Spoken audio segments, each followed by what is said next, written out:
एक हापूस आंबा कापून घेतला आहे. आज आपण मँगो मोदक करतो आहे. आधी आपण आंब्याचा गर चांगला सगळा मिक्सरच्या भांड्यात काढून त्याची चांगली प्युरी तयार करून घेऊया.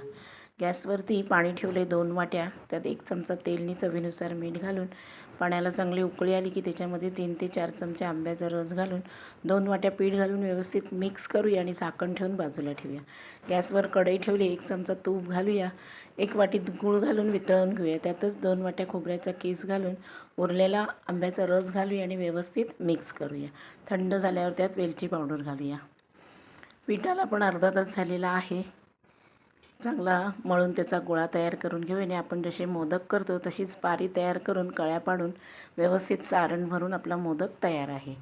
सगळे मोदक तयार केलेले आहेत. आता 10 मिनटं आपण वाफवून घेऊया.